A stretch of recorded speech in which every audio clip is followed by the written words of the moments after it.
आज का हमारा विषय है मौन रहना। मौन से आपकी आंतरिक शक्तियों, आपकी आध्यात्मिक शक्तियों और मानसिक शक्तियों में कितना विकास होता है। आपने अपने जीवन में ये देखा होगा कि कुछ लोग कम बोलते हैं, जितनी आवश्यकता होते हैं उससे भी कम बोलते हैं, वो अपने जीवन में उतने ही सफल होती, उनकी निर्णय क्षमता भी उतनी ही ज़्यादा मजबूत होती है। इससे संबंधित एक प्रेरणादायक कहानी मैं आपको सुनाता हूँ। भगवान बुद्ध प्रतिदिन सुबह अपनी वाटिका में उपदेश देते थे। जब उपदेश दिया करते थे तो एक दिन उनके पास एक शिष्य आता है और वो कहता है कि भगवान, मेरे मन और मस्तिष्क में हजारों सवाल उठ रहे हैं, क्या मैं कुछ सवाल आपको पूछ सकता हूँ?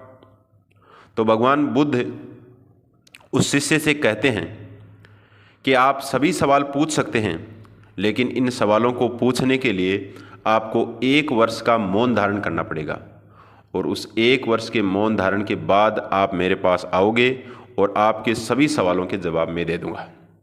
तो वो शिष्य उसी दिन से मौन व्रत धारण कर लेता है। जैसे जैसे दिन बीतते हैं, उसके मन और मस्तिष्क में जो भी सवाल उठ रहे हैं वो स्वतः ही समाप्त होना प्रारंभ हो जाते हैं। जैसे साल समाप्त होती है, 1 वर्ष समाप्त होती है, तो उसके सभी सवाल समाप्त हो जाते हैं स्वतः ही। लेकिन भगवान बुद्ध उसे अपने पास बुलाते हैं और वो कहते हैं कि आज आप अपने सभी सवाल मेरे से पूछ सकते हो। वो शिष्य हंसता है और भगवान बुद्ध से कहता है कि मेरे मन और मस्तिष्क में आज किसी प्रकार का कोई सवाल नहीं है। मेरा मन और मस्तिष्क पूर्णतया शांत हो गया है। मेरी आंतरिक शक्ति में बहुत ज़्यादा विकास हो चुका है। तो साथियों, मौन रहने में बहुत ज़्यादा ताकत होती है। जैसे आप मौन रहोगे वैसे आपका मन और मस्तिष्क उतना ही शांत रहेगा। कहते हैं कि दुनिया की सबसे बड़ी बाधा अधिक बोलना होती है।